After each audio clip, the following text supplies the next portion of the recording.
Welcome back to this week's segment of the 3&D podcast with your hosts Rashab and Gabe. And today we're going to do a continuation of what we did last week where we discussed the end of season NBA awards. So this is part 2 of the NBA award show on the 3&D podcast. And Gabe, before we start, I'd like to give a shout out to the Goodman Fantasy League for fantasy basketball. We just wrapped up our season. I told the guys I'd shut them out. So Carthy, this one's for you. Special shout out. It was a great season. Looking forward to running back next year.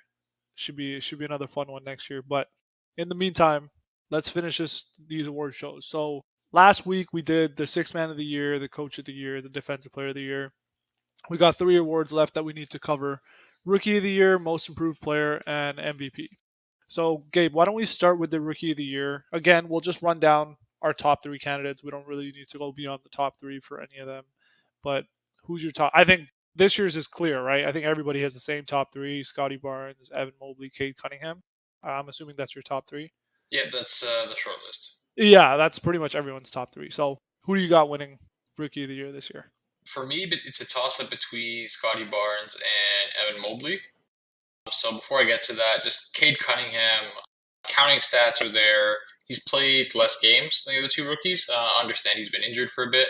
But honestly, with Detroit and the situation being there, you knew he was going to get a large usage rate and he's going to get a large volume of the play there once he came back, simply because Detroit, I think it's safe to say they're one of the worst teams in the NBA, especially compared to Toronto and Cleveland. So I think it's more impressive to contribute to a winning team and being the reason on why a certain team is winning.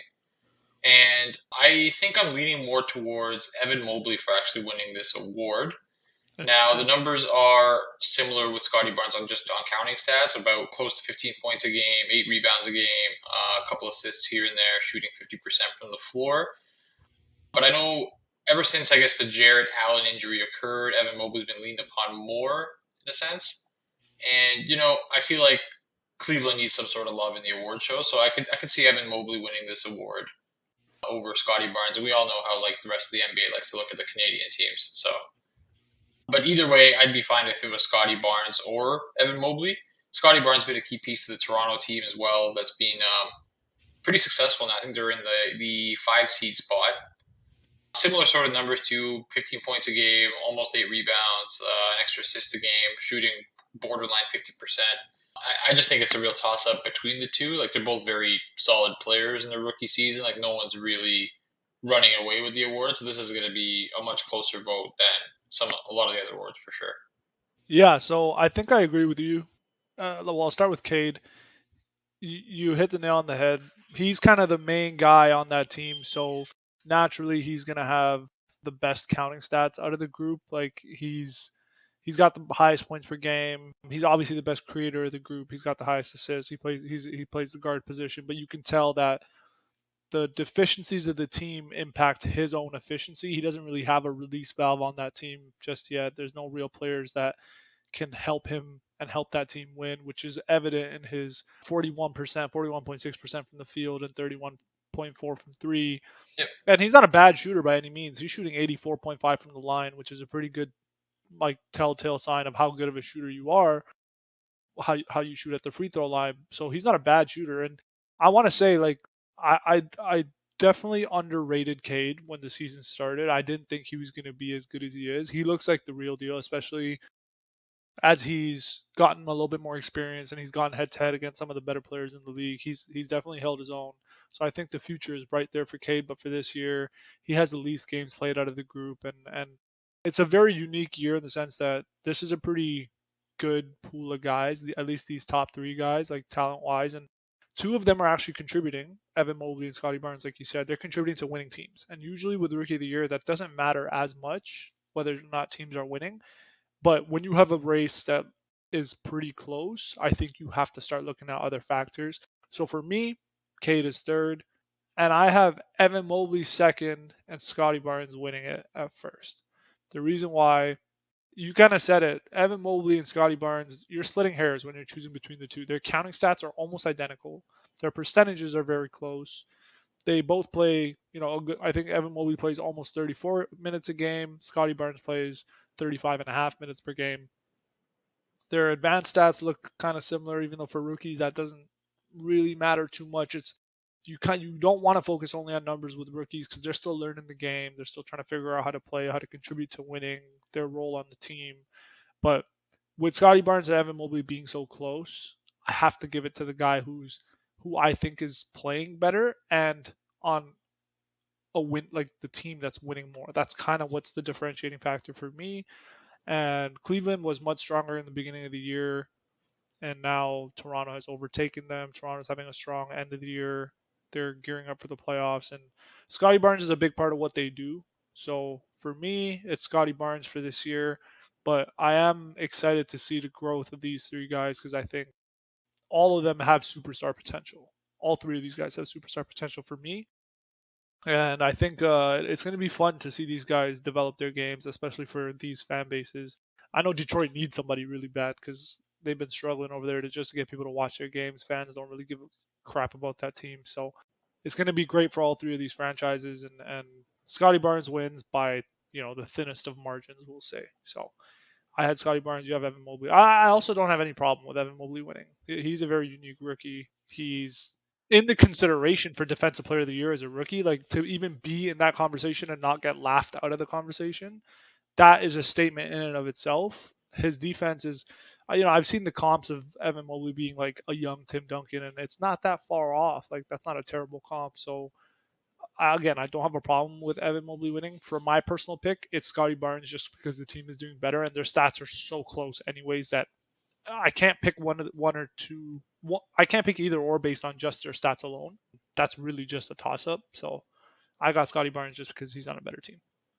Yeah, it's a little bit tricky this year. Usually, like you said, the rookie of the year goes to the player essentially the best counting stats because normally people drafting these rookies, like generally the winners are really high draft picks, and generally Right. those players go to really poor teams. Now, That's right. obviously, Cleveland's really turned a switch, and Raptors.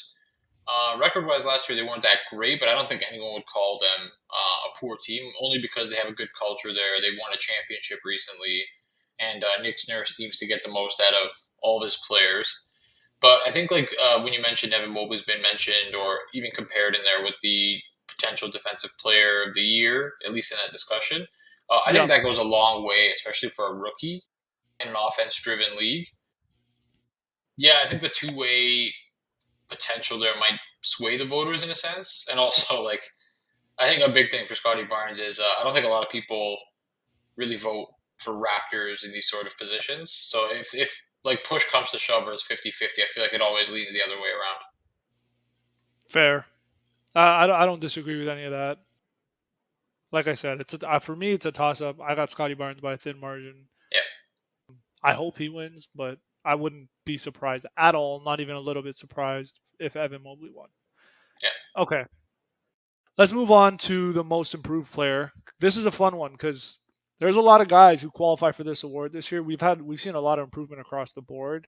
My short list was 6 guys, so it was tough to get it to 3. But let's start with your 3. Who do you got in your top 3, and then you can give me who you have winning as well. Okay, so the person I have winning is winning by a landslide. I'm just gonna point it out there. Okay. The short list, I put Tyler Harrow on this list, similar Oh, interesting. to, I guess he's up for sixth man of the year. But as well, I have DeJounte Murray in second on the list, and then I have John Morant as the clear front runner for this award, mainly because he can't compete really for the MVP, and he definitely needs to get recognized for something. So I think John Morant ends up winning this award with ease. Like he essentially almost averages a full 8 points per game more this year than he did last year when he took Memphis to the play-in tournament and ended up winning. And they are in the second seed solely because of him. Now, understand they got injured. He got injured, and his teammates sort of took over and maintained the ship. But these guys were a 2 seed when John Morant was playing. So, like, definitely huge improvements in his game. The numbers speak for themselves, especially on cumulative stats basis. And he's only been playing a little bit more minutes per game. And sort of the same sort of outlook with DeJounte Murray. I think he's really taken over as the leader of that Spurs team. Counting stats, once again, are there. Great defensively for a guard. And he's also also led the Spurs to a play-in tournament, although it's not necessarily too impressive because you really only have to be a 10 seed just to get there. But nonetheless, it's pretty obvious he's improved a lot in his game, and especially the Spurs have also lost Derek White in that backcourt. But yeah, he's really stepped up. And then Tyler Harrow, same sort of thing. He's increased his points per game by about 5 or 6. Is helping lead the Heat to a 1 seed in the Eastern Conference, and he's had to play a lot of starter level minutes, starter level role with that Miami Heat team being injured. Bam, Jimmy Butler always in and out, Kyle Lowry not always there. So I think I was able to narrow it down to that as my short list of 3, with John Morant taking the award by a mile. Interesting. So Tyler Hero wasn't even on my 6-person list, so he didn't make the cut for me at all. But Okay. I'll give you my top three. So my top three were Dejounte Murray at third. I had Darius Garland from Cleveland at second, Okay. and I had John Morant first. And I was very close to, like, Desmond Bain almost made my cut from Memphis as well Yep. into the top three, but I just think I think for Desmond Bain's a second year player, and I think for second year players there is some sort of expectation to improve. Now I will say nobody thought Desmond Bain was going to be this good. Like the season he's had, Desmond Bain's put up 18, 4 and 2. I Yep. don't think anyone, or 18, 4 and 3. I don't think anyone's thought he was going to be that good, but he's a second year player, so some improvement is expected. You have to bake that in just naturally, given that their first year rookies are kind of deer in headlights, and then they get their feet wet in the summertime and sort of figure out how to navigate the NBA landscape. So some improvement is expected. But I'll talk about the top three. So I Sure. had DeJounte Murray third because this guy was, let's not forget, this guy came off a ACL tear in his right knee 2 years ago, I think, or maybe 3 years ago. And he's come a long way since then. He still struggles with his jump shot a little bit, but his numbers, he's averaging 21, 8.4 rebounds per game, and 9.3 assists per game. That's Yep. near triple double numbers. He's a first time All Star this year. San Antonio's, I don't know what, 12 games below 500 or whatever it is, something like that. Like they're in 10th place in the West, which this year really is no accomplishment. You take Dejounte off that team, and how bad would they be at that point? Like they It's have not a very nobody on that talented roster. team. It's Yeah. a pretty bad roster over there. So I think he has to get some consideration here. He has to get some, at least some third place votes. I wouldn't even mind if he was a little bit. I could interchange Darius Garland and Dejounte Murray. Sure. The reason Yeah. I have Garland second is because, again, another first time All Star this year, great floor leader, and we talked about this last week where Cleveland is on pace. Well, they're in the playing game now, but if they win the playing game and they make the playoffs, this is going to be the first time they've made the playoffs since LeBron got drafted to the franchise in 2003. And we talked about it again last week where we said they've never even been close. So Yeah. even if they miss the playoffs, they've never been this competitive in any season without LeBron since LeBron was drafted. So I think you have to give them credit. Darius Garland's like the floor general there. He's got great counting stats, 20 almost 22 points a game, 8.6 assists, 3 rebounds, shooting a good percentage from the field at 46%, above average 3-point shooter at 38% from three, 89 from the line, playing 36 minutes a game. So I think he's probably definitely one of the top two key contributors on that Cleveland team, and probably one of the biggest reasons for their turnaround and their good, strong season that they've had. So I had him second above Dejounte Murray. He has to get some credit. Again, like I said, you could interchange second and third place, but because of that team success, again, I had him higher than Dejounte. And you pretty much hit the nail on the head with Ja. Like he's a runaway with this award because he's not a candidate for the MVP award based on games missed. Like he can't win that award. So I don't think we've seen this. Like this is a guy who he made his first All Star team this year as an All Star game starter. So he went straight to a starter because of how dominant he's been. Yep. Memphis, we talked about it. Memphis is no one expected Memphis to be this good. At second in the West, second in the NBA. He's their only true superstar. It's just a bunch of really good pieces around him, but he's really their only one main guy. I don't think they have another top 25 or top 30 player on that roster. You could argue they don't have another top 40 player on that roster. So It's a just a fun fact. It's a weird roster, but I think I just saw an article today that this is the first time an NBA team has led the league in assists, blocks, and steals. And I think that's what the Grizzlies have done this year.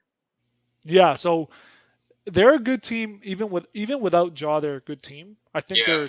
they're 20-5 without Jaw or whatever it is, but they're really 20 like they're really 20-3 without Ja, but then they also rested their other starters since they've already locked up that second place team. Like we've seen what they're doing where their core guys play without John, they're winning at an insane rate. That's a great roster over there. Let's not get that twisted. But he's only playing 33 minutes a game, and out of the six guys that I had on my list, he's third highest on that list, and he's still putting up MVP numbers. Yep. He has MVP level impact, which is a massive leap from what he did in his second year. So now as a third year player, you're seeing the type of franchise cornerstone talent, top 10, top 5 player level talent that he has, that he can be in this league.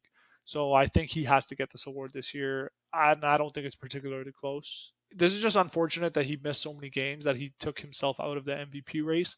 Even Yep. though I think now that we have all the information or pretty much all the information, I don't think he could have won MVP anyways. But he really does belong. And he's more so an MVP level candidate than he is a most improved player type candidate, but he's going to win this award this year. The numbers are just like far too good, and everything he's accomplished this year. For me, it's an easy award to give to John Moran, so we're both in agreement there. Yeah. Agreed. I had honorable mentions for Miles Bridges, Jordan Poole on Golden State, who's had a great year, and I already said Desmond Bain. So those are my other three guys that were on this list, but Ja, Darius Garland, and DeJounte, top three, all first time All Stars this year. All have had great years, but Ja's year has just been special. So he wins that Yeah. award. All right, now we get to do the best one. Save the best one for last.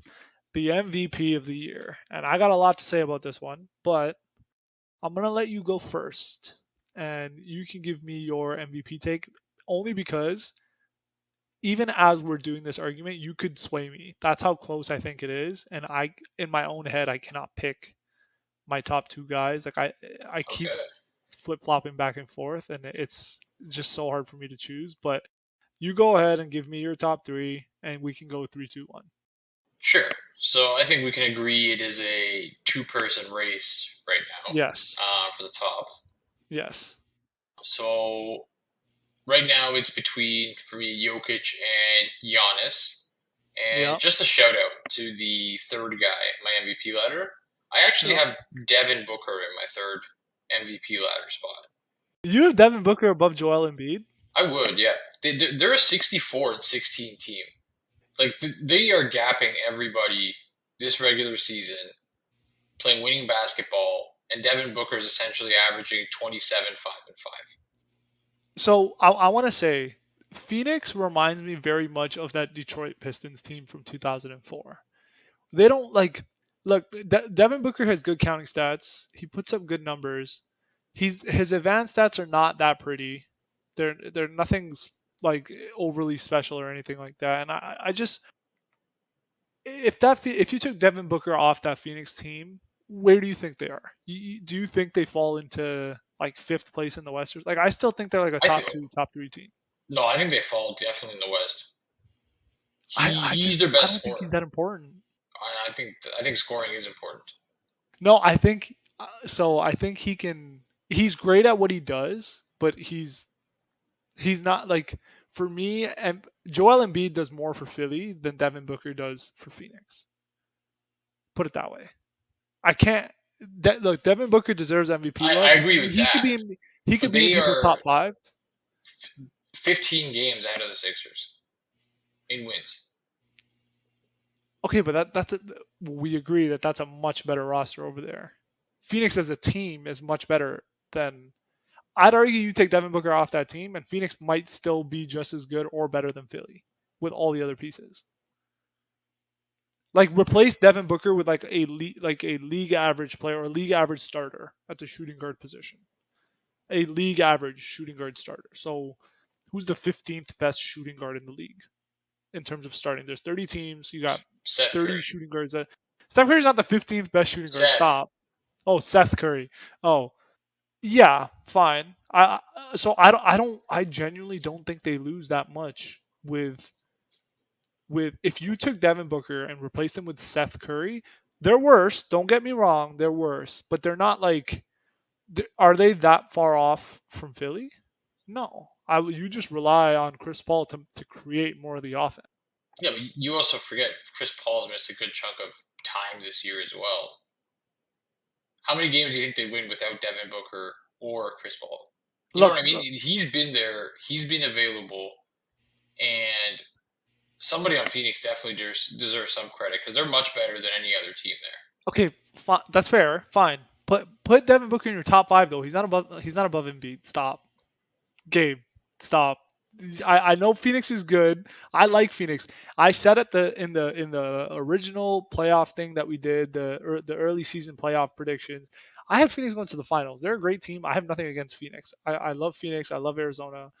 You know, everything about them is good. But Devin Booker is not higher than Joel Embiid on the MVP ranking. Just stop. They're playing for third on the MVP ranking list. Like, Okay, fine. You can put him in is your it that top big of a three. deal? I don't think he's top three before. I had him be in my third spot. Spoiler alert, if that's not already clear. But okay, Definitely is now. You got Devin Booker third. Yeah, Fine, whatever. Who cares? It's third place. Go for it. Go for second. Let's talk about second and first because that's really the race. So yeah. go for it. I think Jokic has definitely won the MVP this late in the year. Some of Okay. the numbers he's been putting up lately and winning efforts has been pretty absurd, and it even looks like he's really gunning for it as well. And even his last game or the second last game, I saw he had a huge cut on his head, put on like the headband, and got it done too. I saw that. He looked funny. He looked funny, but he got the Clearly job no done. concussion protocol at all. He's fine, but he's just like locked in. Denver is almost a 50-win team. Like Denver's at I think 48 and 33. Sixers are 50 and 31. So realistically, those records are essentially the same. Whether it's well, I mean, it's a 4 versus a 6 seed. Like that's not that big of a difference at all. And I just think the counting stats, like everyone keeps talking about the scoring race and how close it is. Like I don't think anyone's noticed that Jokic is averaging over 27 points a game. Significantly better passer, significantly better facilitator of the offense than Joel Embiid is. I'd even argue Jokic is a better rebounder. He is a better rebounder. And the other thing is like, He averages more rebounds. yeah, It's simple. but like He's a the better other thing rebounder. is he has the benefit of having his arguably the second and third best guy on his team injured. Like if this is his best chance to win another MVP. But like if he does, and like he's probably never winning MVP again because unless Jamal Murray and Michael Porter Jr. are out, like he can't top this. And like optically right now, like this is like MVP is on a silver platter for him. I think he takes it over Giannis. Giannis really he's elevated his game, but like to the point where I don't think enough people are taking notice. Like recently, this last week or so, they have been only because of his head to head and how well he's been playing against other fellow MVP candidates. But like it goes both ways because I'm pretty sure I think Milwaukee lost to the Dallas Mavericks when Luka was absolutely cooking Giannis, and that was the matchup they wanted to exploit at the time. So it's not like he's unbeatable, and I just think this is an award that Jokic has probably earned, and yeah, it's close, but I think just recency bias. I think he's definitely taken it over. So Okay. So good argument. Or good points, I'll say. So I'll start with my third place before I get into my second and first. And third, I already said third place for me is Joel Embiid. He's got similar numbers to Giannis. So if we're putting Giannis in the top two, Embiid's numbers are almost identical to Giannis. Philly's having a pretty good year. Yes, not as good as Phoenix, but Philly right now is fourth in the East, eighth in the NBA. They're 2 games behind Milwaukee in the win column. So they're like the top in the East is we've talked about that before too. They're just it's so close at the top in the East that teams are moving every day based on wins and losses. Every day somebody wins, somebody loses. You could move up or down that top four ranking. So there, it's close in terms of wins. Embiid's been playing great. Now, what I want to use, so the advanced stats, Giannis and Jokic below Embiid out of the water for advanced stats. Like Embiid would win MVP in any other year where he wasn't going up against these two behemoth players of in Giannis and Jokic. And you know what? This might come across as bias or whatever. But if you have to ask the media to vote for you, where he said, if I don't win MVP this year, I don't know what I have to do. I'll feel like they hate me. Look, man, you can't be begging for an MVP. So I kind of use that against him a little bit. Like I don't like that. He kind of comes across as like soft by saying something like that. Like you put your best foot forward, and if somebody else beats you fair and square, they beat you fair and square. So he's third. And the other thing that goes against them is they've been struggling a little bit recently. And I think when they made the trade for James Harden, they were in second place in the East, and now they're in fourth. And I know the top four in the East move around a lot, but like if people are going to use the argument that Embiid's been playing without Simmons all year, so what he's done a crazy carry job, and that deserves to push him up the MVP rankings. Then it's a reasonable argument to make that when he gets James Harden and the roster around him gets better. But they got James Harden for basically nothing, right? Because they didn't give up Ben Simmons for James Harden in the sense that Ben Simmons wasn't playing, so they weren't getting any output out of Ben Simmons. They basically got James Harden for by and they lost in terms of the output they lost was just Seth Curry and Andre Drummond. That's the output they lost, Yep. and in return they got James Harden's input. So that roster, I'd argue, got better at the James Harden trade, but it really hasn't shown. The results haven't shown, and I think that has to count against Giannis if you're going to count Simmons not being there for him. So for that reason, they're trending downwards going into the playoffs. Just I guess a counter argument to that. Okay, I've seen some people thinking. I think you're one of them that thinks Harden's in the decline he's phase of his career. He's been getting compared to Russell hold, Westbrook hold, like hold a on, hold on, hold on. The decline phase is kind. James Harden is washed. He sucks. I watched the game. I've fine. been Let's watching say him that's play. the James Harden case. sucks. Let's say that's the case. That should boost Embiid's case that he's able to keep them at fourth with James Harden, who sucks.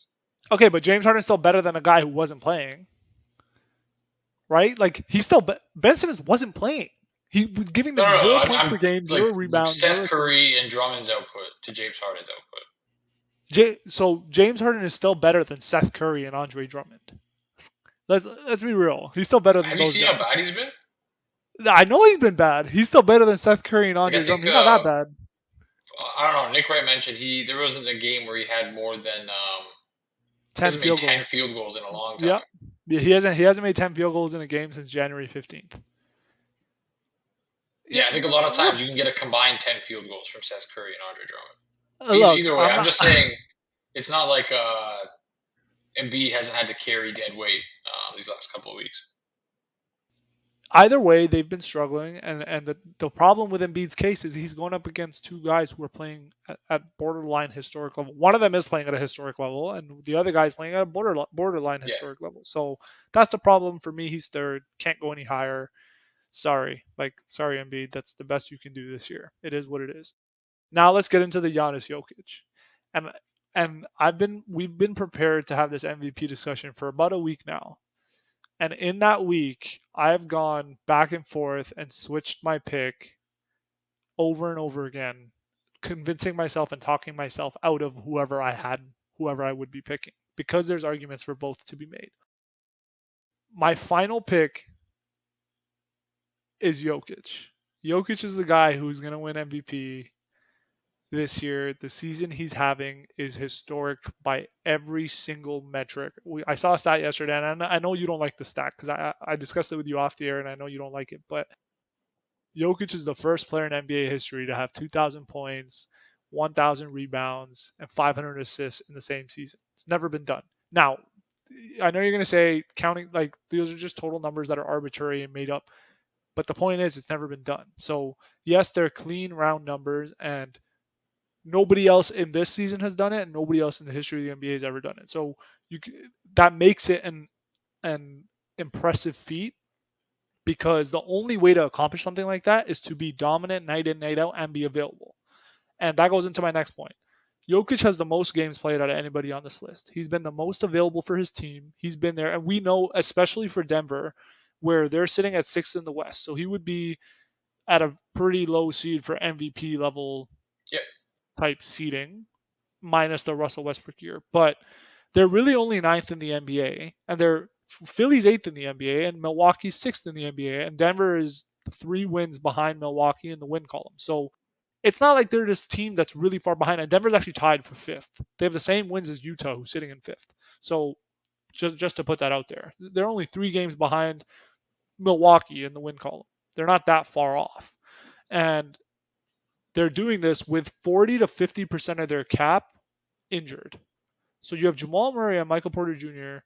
taking up all this cap space and sitting on the sidelines and rehabbing for pretty much the whole year. Jamal Murray's actually been out the whole year. Michael Porter Jr. got injured very early into the season and hasn't played since. Yep. And it's just been a straight carry job where Jokic is carrying a horrible Denver roster to the playoffs single handedly, pretty much. And that's allowing him to put up absolutely historic numbers, something we've literally never seen before. He's averaging numbers that we haven't seen since Wilt and Shaq. I saw this stat.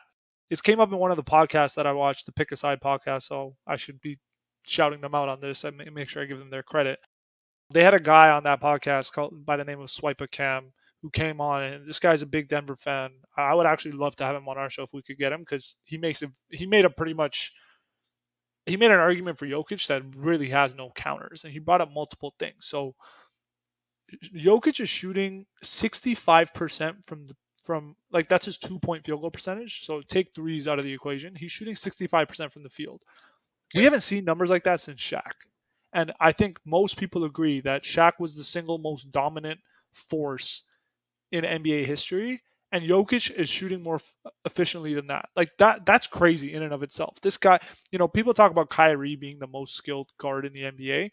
There's an argument to make that Jokic is the most skilled basketball player we've ever seen in the NBA. This guy looks like he comes home, drinks beer, eats chicken wings, munches on popcorn, watches movies. His team tells him, "Hey, maybe you should go to the gym, work out a little bit, get in better shape." He'll be like, "Oh, that's okay." And then he says, "Oh yeah, I got an NBA game tonight. I'll show up and I'll casually drop 27, 14 rebounds, 8 assists on 58 from the field, 34 from 3. You send me to the free throw line, I'll make 81% of my free throws. I'll care oh, and by the way, I don't really need anybody else on my roster with me. Just give me average NBA players and I'll get the job done." That's what Jokic looks like, and I think that's what people don't like about him. This guy's leading the NBA in every advanced stat category that their highest PER ever at 32.9. We've never seen it this high for any player, MJ, LeBron, anybody. Yeah. Jokic has it this year. His win shares are almost triple the league average. He has almost a point 0.3 win shares per 48. 0.3 win shares per 48. So this takes out like total win shares, so you don't have to worry about the total number since that'll be skewed depending on games played, etc. This is your win shares per 48. He's got 0.298. Again, NBA leading the NBA.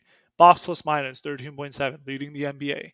VORP 9.8 leading the NBA. And I saw an argument that Nick Wright made on First Things First. And shout out Nick Wright. I love Nick Wright. I think he's great at what he does. He usually makes very compelling arguments. But Nick Wright is known to be, I don't want to call him a Jokic hater, but he's not sold on Jokic. I don't know He's a if that Jokic hater. Okay, he's a Jokic hater. Let's go with that. He made this case earlier this week about how we're using basically computer algorithms to determine who our MVP is going to be because we're not really watching the game and we're not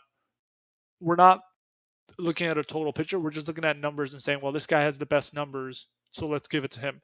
And then he said, "Oh, I'm going to give you 5 advanced stats that Jokic is leading the league in, and then I'll tell you why these advanced stats why we shouldn't put as much weight into these advanced stats as we are putting for Jokic's case." There's 2 things I want to say about this. One, before I even get into the advanced stats, Nick Wright always uses advanced stats to make his case for LeBron being above Jordan. You can't use the advanced stats for one argument and then say we should disregard advanced stats for the other for another argument. So Nick, if you're going to use advanced stats to make your argument for LeBron over Jordan, you need to keep that same energy for when those advanced stats point in the favor of someone you don't want winning an award. And in this case, the advanced stats all point to Jokic winning the award. And this is what I'm going to get to. So he said these are the 5 advanced stats he brought up. I made a note of it because I thought it was hilarious, and I was shocked that no one on the panel argued his position. He said Mitchell Robinson has more win shares than LeBron, Steph, and Luka, and Jokic is leading the league in win shares as well as win shares per 48. Now I get it. Win shares is a skewed stat because it's going to take into account your total games played. So win shares per 48 is actually the stat you should be considering, given that it factors out how many games you've played and gives you your per 48 win shares, right? So nonetheless, he said Mitchell Robinson has more win shares than LeBron, Steph, and Luka. So that's why win shares is a bad stat. Now, Mitchell Robinson also has a box plus minus of 2.2 and a VORP of 2, which Jokic has a box plus minus of 13.7 and a VORP of 9.8. They're not even in the same realm. So then he says Kevin Love has a higher offensive box plus minus than Devin Booker, DeMar, and CP3. So he argues nobody in their right mind would want to take Kevin Love on offense over Devin Booker, DeMar, and CP3. Kevin Love also has a PER of 19, league average is 15, by the way, has a VORP of 2.5 and a box plus minus of 4. Once again, none of those numbers are in Jokic's territory. They're not even in the same realm. They're playing a different sport when you're talking about these numbers. Chumo Kiki having a higher defensive box plus minus than DeAndre Ayton, Durant, and Tatum. He said Van Vliet has a higher VORP than Donovan Mitchell, Devin Booker, and DeMar DeRozan. He said Montrezl Harrell has a higher PER than Jason Tatum, Steph Curry, and Devin Booker. Montrezl Harrell also has a box plus minus of 1.8 and a VORP of 0.5. Jokic's VORP is 9.8 and his box plus minus is 13.7. So Nick, and I want to make this argument clear for anybody who questions the validity of advanced stats. Nobody says that you look at one advanced stat and you make an entire judgment based on one stat. These guys that Nick brought up, sure, they're doing better than, Harrell having a higher PER than Tatum, Steph, and Booker. Yes, that's a knock on player efficiency rating as a stat.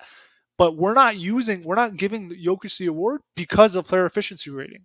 We're saying he took a bad roster around him to a 6 seed in the West, a top 9 team in the NBA. Very well could have been a top 5 or top 6 team in the NBA, had a couple of wins or losses gone the other way. Like he's close enough. He's within range of a top 5, top 6 team in the NBA.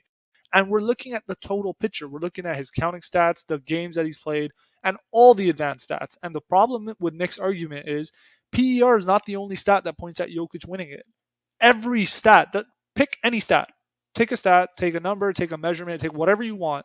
Any metric points at Jokic being this year's MVP. And Giannis is close as a second. And the reason I'll make my case for Giannis because since I'm on the topic anyways.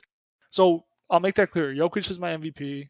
I think what he's doing this year is just it's absurd. It's not normal. Like he is for me in the conversation based on what I've seen this year and the fact that he won it last year. This guy's in the conversation for the most skilled player in NBA history, given what he's doing with his physical limitations. We all know Jokic doesn't look anything like an athlete, especially an NBA level athlete. So what he's doing is just it's unbelievable. He should win it. If he doesn't, it's going to be a travesty. The only other guy that has a case is Giannis. And the reason I say this, Milwaukee's second in the East. They're sixth in the NBA. Giannis has played 67 games, so only 7 games less than Jokic. He's got better count. He's averaging 30 points per 29.9 points per game. Jokic is averaging 27.1. Giannis is at 11.6 rebounds. Jokic is at 13.8. Giannis averaging 6 assists. Jokic is averaging 8. So Giannis is still a good playmaker, not Jokic level, but still a good playmaker. He's shooting 55 from the field, 29 from three, 72 from the free throw line. Great PER, 32.1 to Jokic's 32.9. He's close in win shares. Jokic has 0.298 win shares. Giannis has 0.284. Again, close in box plus minus, close in VORP. We could go through the numbers all the time, but the numbers are close enough that it's an argument. And I think The only argument for Giannis winning over Jokic is defense. And the same guy on that podcast, Pick a Side, brought up Jokic's steal numbers, and here's my issue with bringing up steals.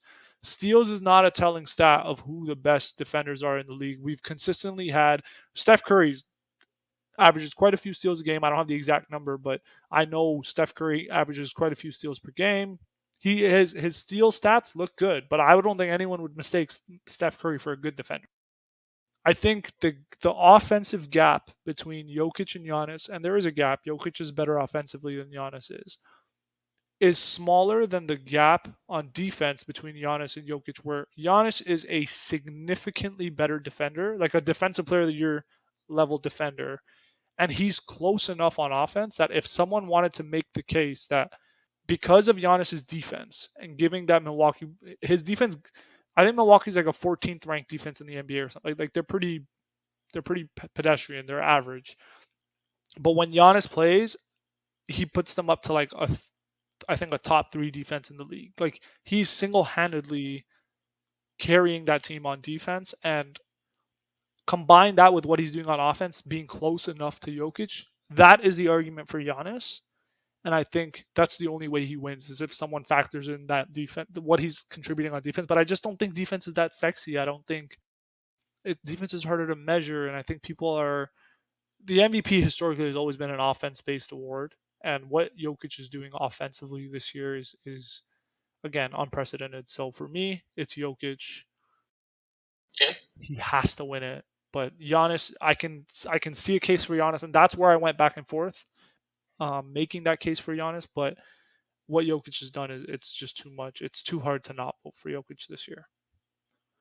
yeah, no, I agree. I mean, I don't really think there's that much of a case.